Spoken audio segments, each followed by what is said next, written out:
SheBoss episode.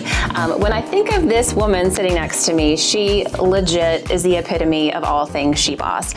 And if you don't know, this is Kim Caudle Lewis, and she is an amazing woman in our community who has just been making so much impact. I mean, more, I've known about you. I've, admired you from afar. I'm definitely one of those nerdy women who are just like, I want to be like Kim when I grow up.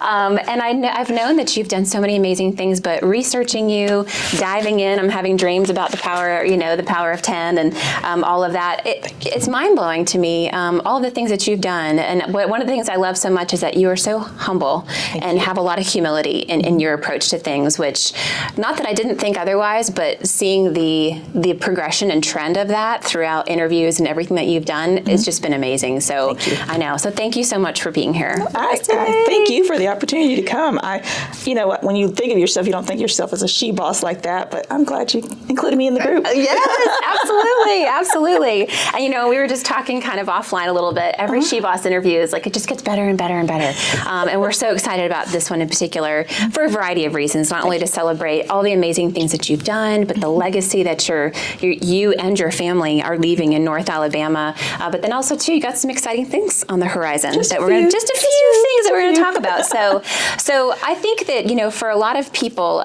they get to know you from afar. They see you, on social media, or they see you speak at events, or, they'll see lately some commercials on TV or even on a billboard. Pictures are fantastic, by the way. But let's kind of just work backwards a little bit. Okay. And I know a lot of people have heard your story, but a lot of people also haven't. Okay. And a lot of people don't know that you grew up in a farm here in North Alabama, not far from where we call home right now. Exactly. So kind of like take us back a little bit and just kind of walk us through, background on you. Okay. Long time. No, it's not. Wasn't that long ago. No. Actually grew up, I'm the youngest of 10 kids. So I was blessed to grow up on a small family farm, and we pretty much grew everything that we ate. That was Daddy's way of doing it. When you had 10 kids, you had to figure out a way to supplement your income. Yeah. So Daddy did that from growing a garden, from everything from popcorn to peanuts to, we had grape vines and peach trees and everything, and that's just how we survived. So we canned and put stuff up all summer long, and then in the wintertime, that's what we survived on. So we were blessed.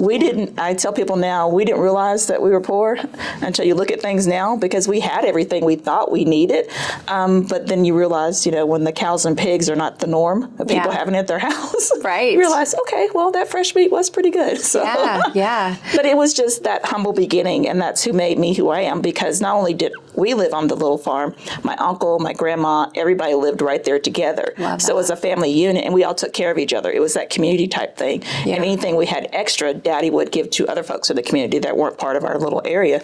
So that's how I grew up, and that's how I knew to always, whatever we had, we took care of our family, but then we also took care of the people in the community. So. Is that farm and that house still in the family? Yes. Today? Yes. And it's still operational? The farm's not operational anymore, and it wasn't like a big farm. It was truly, we had like 40 head of cattle. We had, That's a lot to someone who doesn't have any cattle in their yard. It does, but when to us, that was you've got tons of acreage out that way, so it was just that's just what we did. But it wasn't like one of those farms where, there was mass production, all that. They were strictly for consumption. Yeah. So I love that. So before we kind of dive into kind of what got you here today, being a young girl, youngest of 10, growing up on a farm, what a cool experience that must have been. It was. I can only imagine how many of those day-to-day things that maybe you took for granted back then helped really shape who you are today. Definitely. And, I tell, as a mom, I tell my husband and I joke, we're like, we just want to drop them off in the middle of a place just so they can figure out and see how great they have it. Because a lot of kids don't get that opportunity at times. But out of curiosity, what was your most favorite task to do on the farm, and one of the things that you despised the most? Favorite task was probably just going out and, I love going into the blackberry bushes. People hate that, but I love going to fish. Aren't they like thorny a little bit? But that's the best things to get fresh blackberries and then have a blackberry pie for dinner or something like that. So that kind of stuff was fun, or picking the fruit and things. But the worst thing I hate was the days when they used to have to kill the chickens, because my uncle was just he was, I don't even want to go into details, Right. but it was just one of those things where it was torture to me to see that kind of thing done. So as a kid, that's the kind of stuff that sticks with you. But I enjoyed the dinner that day. But it was still, Can you still remember the taste of fresh? Yes. Fresh. I mean, I bet it's a very different taste. Fresh eggs taste totally different than the ones Yeah. processed today. So Yes. it's adjustment, and the fruit always seemed sweeter back then because it was fresh at home and stuff like that. It wasn't shipped in. So those little things. And then the family, get-togethers and stuff that we used to have. On Saturdays, Daddy would say, hey, I'm going to pick corn today. And not just a little bit. He would literally fill the truckload or the bed of the truck full of corn, and everybody come down and we're shucking corn literally all day long. So my I miss those kind of times. It was a lot of work, but it was still fun too. Yeah. So But that again, I mean, there's so many of those moments where your family kind of comes together and you're all working towards a single goal, right? Exactly. Which is just amazing. So okay. and we still do that. Not shucking corn, but we still get together all the time. Well, I bet your family get-togethers. There's lots of memories too about funny stories that Is there anything that sticks out to you of a memory like from back in the day on the farm? Something that really sticks with you, whether it was traumatic or it was hysterical or we used to tell anybody that came and date one of the sisters, we called it the oceanfront property because it was down by the river, plus it was the cows and pigs, and we used to eat outside the barbecue. So if you couldn't withstand the oceanfront property and eat barbecue, so if you couldn't smell everything and eat, you couldn't be one of the... So if you can't handle it, your stomach can't handle it. You couldn't be part of the family. That's a great way to get some people out of there who... I mean, we joke about that. We were talking about that just last week. We take our annual sister trip and go in a couple of days and have some time away. And we were literally talking about that last week. That's how we're like, well, such and such didn't make it. They couldn't stand the oceanfront property. Well, hey, I mean, right off the bat, they get a chance to kind of show their cards a little bit, and if they can hang with someone. So I think that's a great thing to put people through. I love that. I might take that idea. I don't know about oceanfront, but maybe something comparable. That's pretty funny. I love that. So talk a little bit about, growing up, youngest of 10, you go off to college. Like what does your path kind of look like, and that kind of got you to where you are today? It was an interesting path. And I say that from the fact of being that we lived down in Triana, you could hear the rockets and everything going on the arsenal, and you could hear things are happening, but you never, at least I never knew what was going on behind the gates and stuff. Yeah. So you were always wondering, you'd hear, space things going on, NASA's doing great things over there, but we weren't actually part of that. So that part of the community, I didn't really know, even though it was a big staple here. Yeah. But what I didn't know was, healthcare and things of that nature. So my horror stories, I actually went off to school at UNA thinking I wanted to be a nurse, and got to my clinicals and started there and realized, I don't think I want to do this anymore. So that's when I treaded back and came back home and started taking classes at Calhoun, and I got a computer science degree. So I took the things I had learned from the healthcare side and the IT side, and that's how I formed PROJECTXYZ, was doing healthcare consulting. Yeah, so. I love to hear the start of that, because it's transformed and has evolved. Yes. It feels like every so often it just has sort of kind of just changed a little bit. It has. And congratulations to you, because this is 20 years in business, right? Holy cow. We just had our 4th birthday and we're like, yay, but I mean, each milestone is one that is, I mean, as an entrepreneur, I mean, you must do a lot of reflection, I would imagine, to kind of, and which gives you so much appreciation too. But so you started off in that, and then did things just sort of evolve over time as far as them diversifying the industry and the community changed throughout the years. So yes, we started in the healthcare IT, but we are in a government town. Yeah. And I truly wanted to figure out what was going on behind the gate. And me and Larry got married, and all his background had been in government contracting too. Yeah. So we just slowly start merging the two together to figure out how we could take the healthcare IT skills we had, and IT are pretty much the same across the board, and migrate some of that to doing some of the government work. Yeah. So the first government contract we had was actually doing IT infrastructure. So it was taking the skill sets we already had, both, because we're both IT people, and then taking them over, and we were the first, true employees out doing billable work, and then slowly start migrating, picking up people here and there as we won contracts. So, and as you win contracts and the industry change, then you have to adapt and adjust and change with it, and that's how. And how long ago was that you guys got your first government contract? For the first 5 years, it was just me doing healthcare IT. Okay. And then in 2007, Larry came over, so I think our first one probably came in about 2008. Okay. So. And I I would imagine the landscape for government contracting has completely changed since when you guys got involved in it. We were fortunate enough to take part in the Small Business Development Council's PTAC Matchmaker event. And so, as an entrepreneur who's primarily all on the commercial side, it's like, okay, do we want to go down this path? And there's a lot of unknown variables there. I mean, just CMMC in itself, I'm like, big scary beast. I don't even want to touch it. What would be your guidance to maybe a woman who is wanting to have a small business and go after government contracting? Like, would you say go for it, or would you be like, whoa? No, I would definitely say go for it. There's tons of opportunity out there for. I mean, the government set aside for women-owned businesses, and there's stuff for them. But it isn't as simple as it used to be, because there are so many more certifications you have to have. There's so many more rules and regulations that are in place that make it a little bit harder. And then there's a lot of contract bundling. A lot of the contracts that individual companies used to have are now being bundled into larger contracts in some of the bigger primes, and you have to be a sub to some of those. So we were blessed. A lot of our contracts for prime, but a lot of people nowadays aren't able to get those. They haven't just sub, and we do have some subcontracts too. But a lot of those smaller companies now are having to sub with some of the bigger guys instead of being able to prime them themselves. So the industry and the work has changed. So that's what makes it a little bit interesting to get into, but it's still doable if you have to work at it, though. Well, and still lots of great opportunity. So it's worth it, right? So it's worth it. Okay. Thank you. Yes. I don't ever want to discourage anybody from doing it, but anything that's worth having is worth the little work. So you have to do a little bit extra. You do have to do a little bit of extra work. So speaking of extra work, so let's talk a little bit about your journey in starting Project XYZ, because, obviously have read a lot about this was sort of a side hustle. You're working nights, you're working weekends, supplemental income, being a single mom, recently gone through a divorce. So kind of talk a little bit about that journey. I would love to hear, again, I don't want to sound cliche, but there were a ton of challenges that you faced, in a variety of different ways. So kind of just talk a little bit about what kind of encouraged you and influenced you to go down that path. And we'll talk about this in a minute, but reading through The Power of 10, you had a lot of amazing, influential people around you cheering you on. And, as a business owner who has found that in our own team, it is all about the people you've got around you for sure. So talk a little bit about some of those challenges that you faced when starting the business. When did you know it was time for you to just take the leap? And we talked about this earlier, but if it doesn't make you throw up just a little bit, it might be too safe, especially when you're going down this path, right? So talk a little bit about that journey.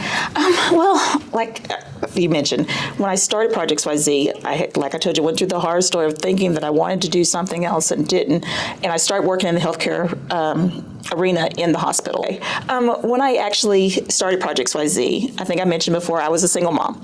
So it was one of those things where I wanted to make sure I could provide for my daughter. And it was kind of hard at first because I didn't know if I wanted to leave a full-time job and go for there, because working in healthcare IT, you've got it secure, you're in a hospital, things are going great, but it wasn't sustaining enough. It wasn't making enough money for me to take care of me and my child, and I always wanted to leave a legacy for her too. And at the time, it was just me and my oldest daughter, and I just said, you know what, I'm gonna try it. So I literally sat down and said, Lord, if this is what you want me to do, I'm gonna step out in faith and do this.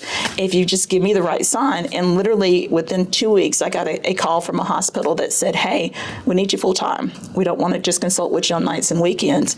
And if you're willing to do this, then, we're going to need you full time. So that was your sign. That was my sign. So I just stepped out on faith, and that's how it all got started. And it was scary at first because I had tons of, things that I thought were going to stop me because, being a single mom, I didn't have, anybody to help watch the baby, didn't have the resources, I didn't think. And then I told my siblings I was ready to do this. They're like, hey, we're going to help out. We're going to help out. Great. So my sister helped keep her during the weeks when I would have to do the traveling, and it truly was a blessing because I had all my family there to help me get through that point, and to see where it is now from where it had started, it's just amazing, and they are all there with me all along the way. I love that, and they're cheerleading. They're being your biggest cheerleader from the sidelines all the time, which I just love. I mean, you can't do it all by yourself. So how old was your daughter when you started off with Project XYZ? Let's see, Sandy was probably about 7 or 8. Wow. Yeah. Okay. So she got to witness the good, the bad, the ugly, all of that. Wow. So we have this in common. Madison was 11. She's a little bit older, but she was the one who was like, just go do this thing. You can do it. And kids are so naive. They're like, oh, why not? You know? And she literally said that. She goes, Mom, I'll be okay. Yeah. You know, I'm She's like, I'll take care of myself. Exactly. Well, she wouldn't say that, but yeah. But it was one of those things.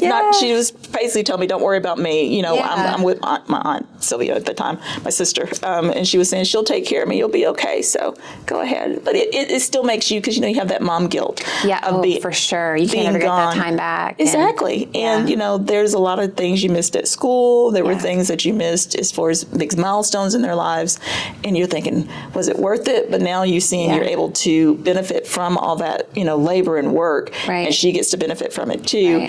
You can see the difference. So now it makes you feel better, but at the time it was a big time. It's hard. Yeah. So if you could sort of maybe put yourself in her shoes, how do you think she would describe that time of your life and that time of her childhood, being 7, 8, 9, seeing mom kind of step out and take this leap? How do you think she would describe it? We've actually talked about that, and she said it was kind of cool because anytime something would break in the school, computer-wise or whatever, she goes, just call my mom and she'll fix it. And there were times when literally I had to do that. So she always saw me as this, you know, super guru on that kind of stuff. Like Superwoman. Yeah. My mom can handle that. She thought it was fun. Now, my oldest daughter my youngest daughter probably thinks, oh, Mom, please don't come in here. You know, because it's just totally different.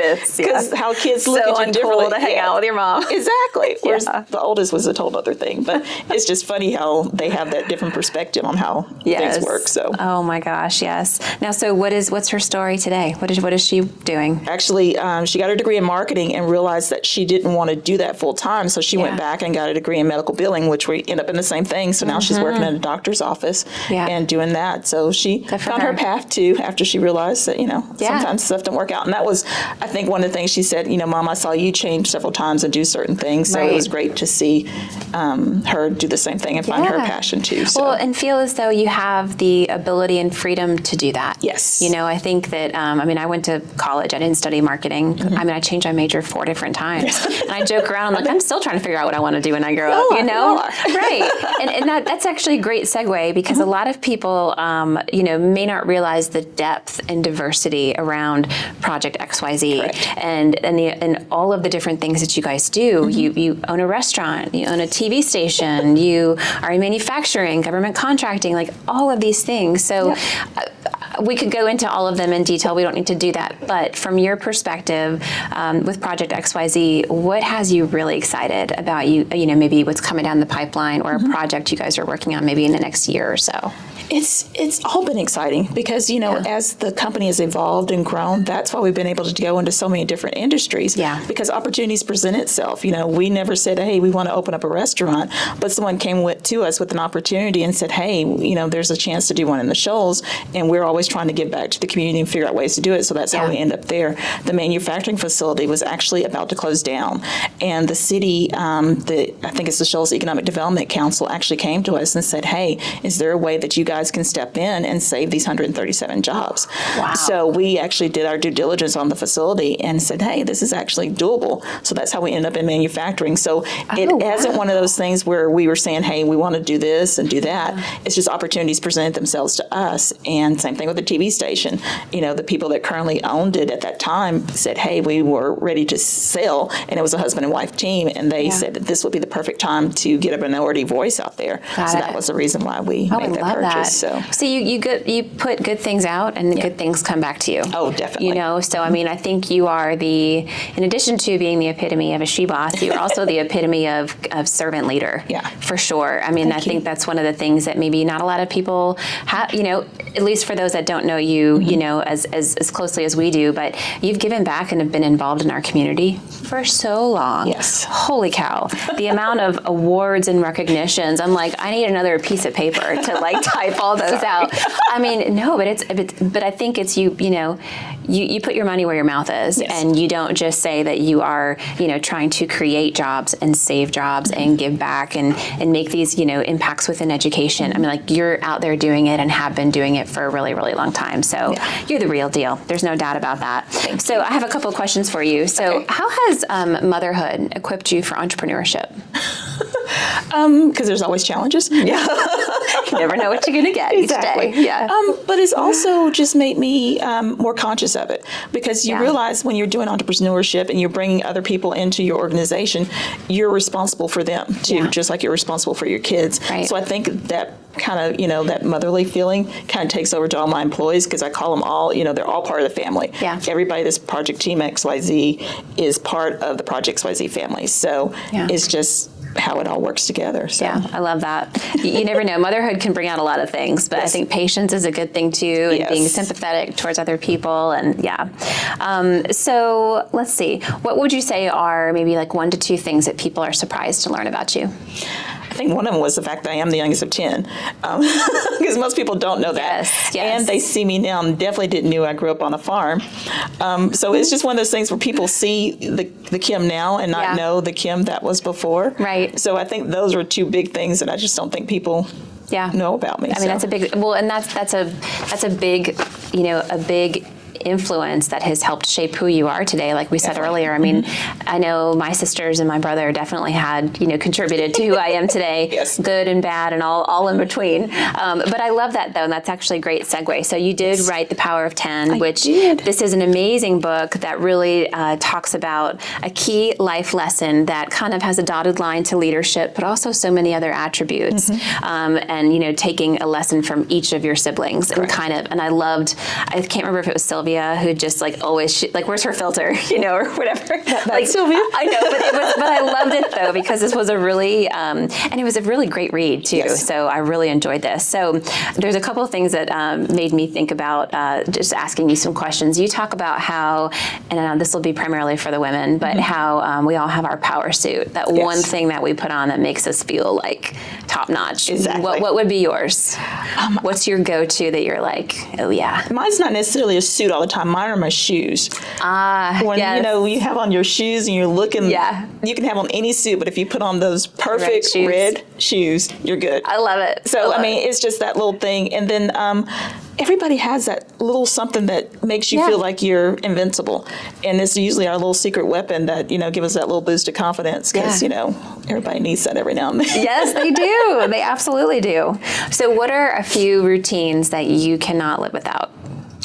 Whether it be, and you wake up in the morning, I know some people meditate, they instantly have a glass of water just to kind of refresh. What are some routines that allow you to keep your days in order? Because I could only imagine, we were trying to schedule this time. I'm like, we will work around you, because I think you have a doppelganger, but also too, you're so heavily involved in the community, yet you're still running a business, you're still CEO, you're still a mom.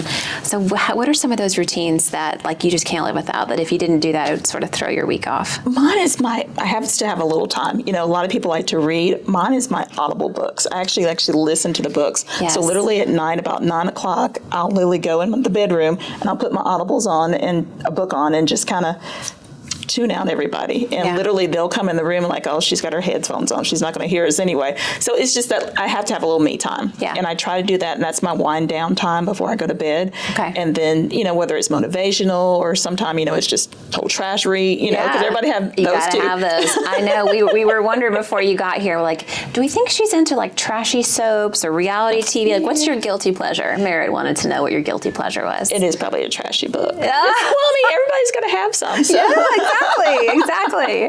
And there's lots out there to choose from. It is. I swear. Hey, you gotta have fun. Yes, I absolutely agree. Absolutely agree. Okay, so let's talk a little bit about your run for Senate, because this is a big deal. This is a really big deal. I agree. I was telling my daughter before over the weekend about you coming in today, and I briefly mentioned this to you before, but she's like, she's a woman running in the state of Alabama. Come on, Mom, what do you think's going to happen? And I'm like, she's going to make a change, is what she's going to make, because a change is needed. And if you were to secure this win, you'd be the first woman of color in this particular seat, correct, which is amazing. Yes. And so talk a little bit about why now, why you, why this change is needed. This would hopefully flip this seat from, Republican to Democrat if you were to win. So talk a little bit about what that means. It's symbolic from the simple fact that it's time for a change in this area. Yeah. I mean, the gentleman that I'm actually running against has been truly a career politician. He's been in that role on and off for 40-something years. Yeah. And we always talk about change and wanting change. Well, the only way you can get that is to change who you have representing you.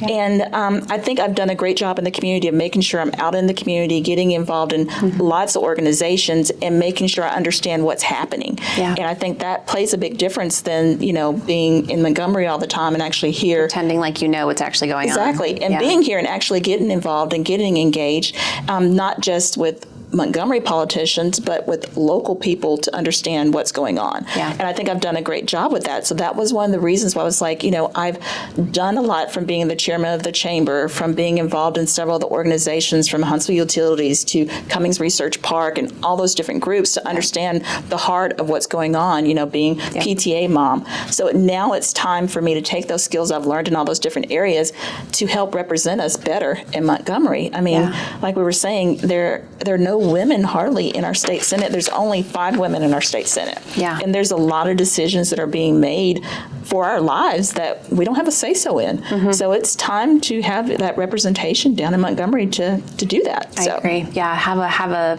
bolder, larger, more impactful voice for women's rights. Yes, as a definitely. whole. As a whole. And so, with all due respect, I don't think a man in that position, can truly understand the impacts of what that looks like. So we definitely need more diversity there. There's no doubt about that. So, and I know that education is a huge part of your focus as well as infrastructure and expanding Medicaid. And so one thing that a lot of people may not realize is that the district lines for this seat have changed. They did. Big time. And so for those that aren't aware of that and really what that means, kind of share with us a little bit about that. Yeah, when they did the census for the 2020, they actually realized the population shift had changed. So they actually redrew the lines down in Montgomery.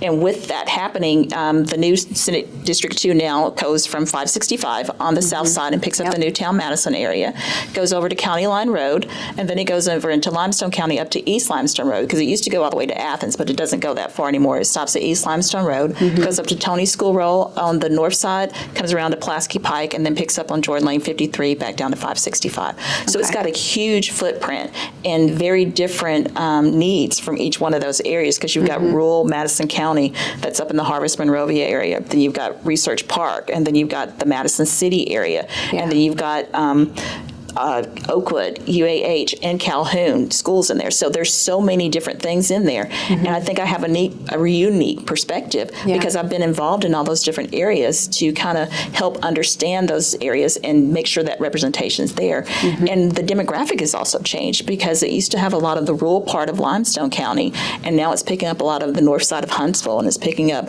different areas that weren't involved in it before. So I think that the demographic shift needs to mean even more so that it needs to be new representation. Yeah, definitely. So that was a big thing that I personally didn't realize, and I'm a citizen of. I'm in your district, so I know I need to get a sign.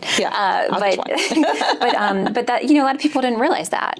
I think so. I mean, you've done a great job of that education component, but it was one thing that I think a lot of people, if you're not really paying attention, you may not be aware of that. So, I agree. And this is that same old. Like, we cannot complain about things not being done if we're not voting for the right people who can put that change into action and put that change into place. So go ahead. Yeah, I was just going to say, we talk about education. And when we talk about education, we're saying, we look at what Alabama's currently doing. Alabama's been 40-something within education for a very long time. And to make those changes, we need new people to have new ideas. Like I said, the gentleman that's been there 40-something years, if he's truly trying to make education better, why hasn't it changed in that time frame? So we've just got to have impactful people that are wanting to see change and see stuff happen to get get down there. Yeah. Okay. So I have a question for you. Okay. So when you think about things from a local perspective, so your district, Yes. then a state perspective, and then a national perspective. If you were queen for a day, what would those changes look like? Realistic changes, like what could we do locally? If you know those boundaries, some of those limiting parameters that are just the reality, you know what I'm saying, that you run into, like queen for a day, if you could kind of cast your wand local, this would be fixed right off the bat, statewide, and then national. I think locally right off the bat, there's still a lot of the schools that are underserved. Yeah. As far as resources, teachers, as far as what the kids actually have in the schools, I think that would be something that we could, if queen for a day, I would make sure that all those schools had the resources that they need to be productive.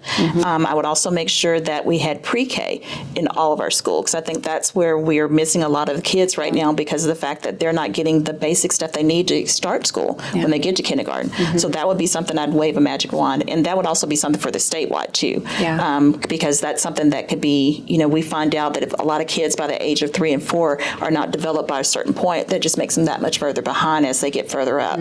So we want to make sure we have those things in place. And coupled with the lack of resources from a teacher perspective, that student to teacher ratio, that child only further gets pushed behind because it's just too hard to manage. It is. You know, and typically I would imagine that lack of confidence doesn't allow them to speak up when they really need to. Or they don't even know. Yeah. You know, a lot of them don't even realize that they're that far behind because they haven't been challenged to exceed further than that too. Yeah. So I think it's a twofold that we want to have teachers that are going to challenge the kids and get them a little bit further than they have before and not just do enough to get them to that certain point. So I think it's given them what they need to make sure they can teach the kids and then giving the kids the encouragement to keep going too. Yeah. So yeah, definitely. Okay, so from a state perspective, how can the state of Alabama improve? Queen for a day, take care of?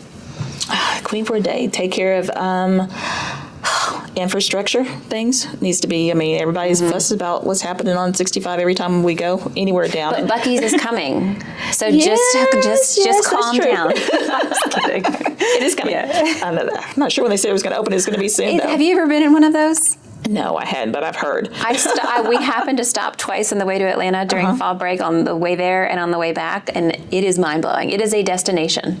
You know, they say IKEA, like you could have a date night at IKEA. I think you could have a date night at Buc-ee's. That's like the, I'm telling you. I'll hold you to that. Not that I would take my husband there for a date, but it's the things that they have there. It's fascinating. It's huge. You could live there. I mean, it's crazy. It's crazy. You'll see. Okay. I'm looking forward to it because I think that is going to be a big economic driver for the area as a whole, just to draw people in. Like you said, it's a destination place, so it's going to draw even more people in. So it'll be fun there. Yeah. But so infrastructure for the state. Infrastructure for the state. And then right now also, too, is healthcare issues throughout the whole state. Yeah. You know, right now about 75% of our hospitals are operating in the red.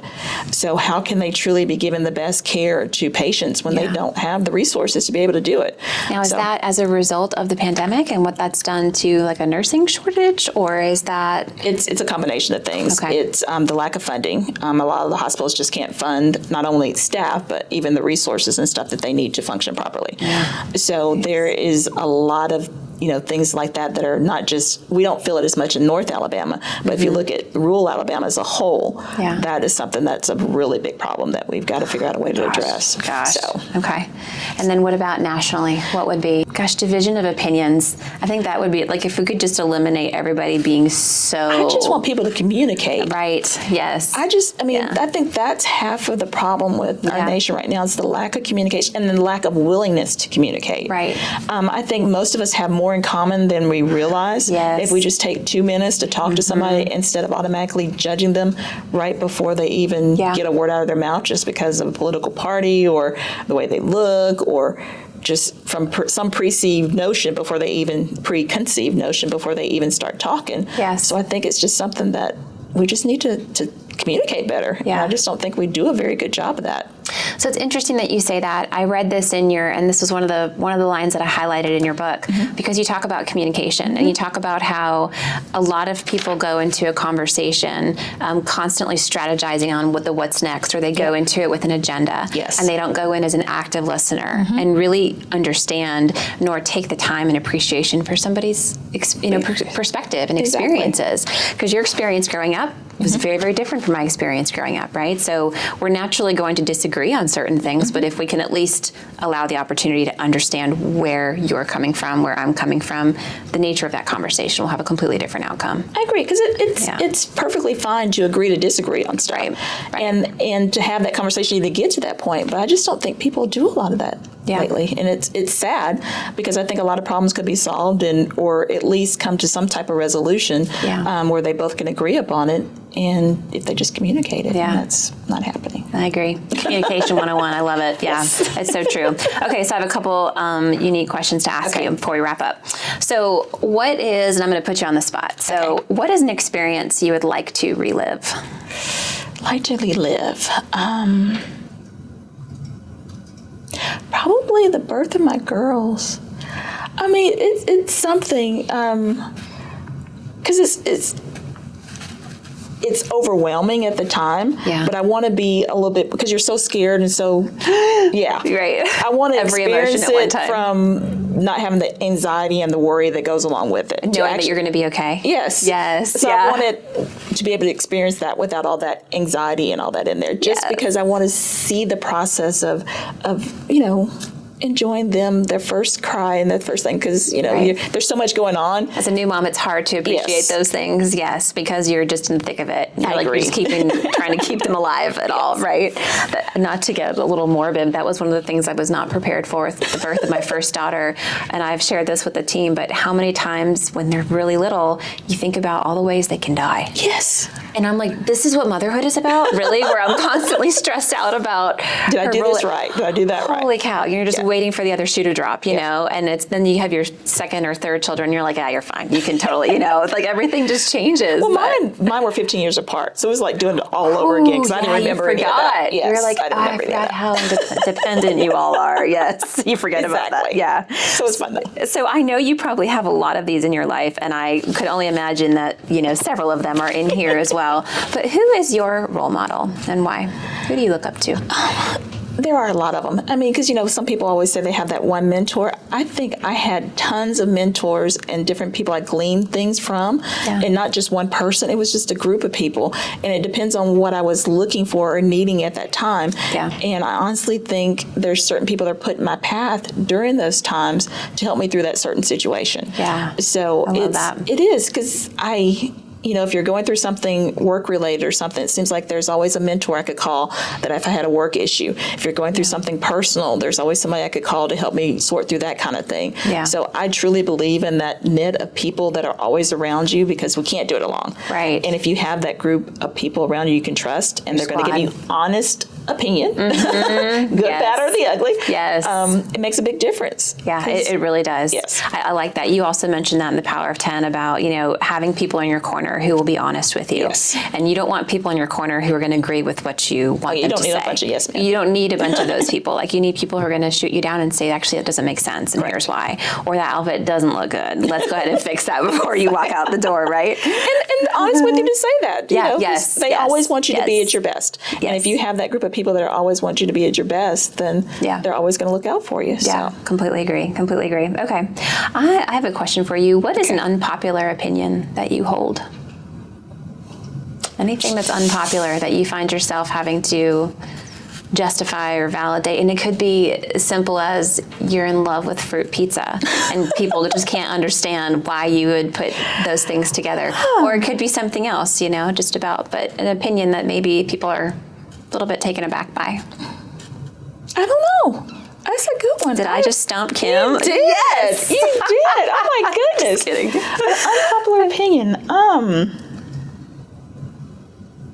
I can tell you what my family picks at me the most about. Okay. That it's weird, but I'm not going to do it either. I have a very unique laugh, and I start laughing a lot. My niece used to always tell me I sound like Popeye when I laugh. So it's just one of those things that I know I'm not going to do it, but it's something that I try to control, but when I get really tickled and giggle, it comes out. I love that. Yeah. And I bet that happens with family. It does. Right? And they probably love it. They're like, there she is. There she is. But I'm going to have to think on that one. Okay. A really unpopular opinion. Yeah. I don't know how to say no. My family thinks that's unpopular, my children and my husband, because I always want to help and do for everybody. Right. And they're like, can't you just say no sometime? You know. Yeah. Well, and there's a lot to be said about the power of no. Yes. I mean, it's a very powerful thing. I'm learning it. Yes. I'm learning. I hadn't quite figured it out all the way, but I'm learning. You're getting there. That's good. That's good. Okay. Okay, so I have one last I'm going to have question. to come back to that one. No, We're that's going to okay. figure that one out. Yeah. I know when I was just doing some research, I'm like, that's an interesting question. But curious, especially having a public platform, you know, where, I mean, you're out in the community, and just be curious if there's things that, you know, you stand true to. And again, it could be, so my husband's family is from Australia. And with them, they brought Vegemite. And so my stepson eats Vegemite. And I cannot even make the sandwich because I like dry heaved. I don't know if you've ever smelled or tasted Vegemite. I haven't. For those that know, no. It's not very good. So like that would be an unpopular thing. I'm like, I'm never making it for, I just can't. I can't handle it.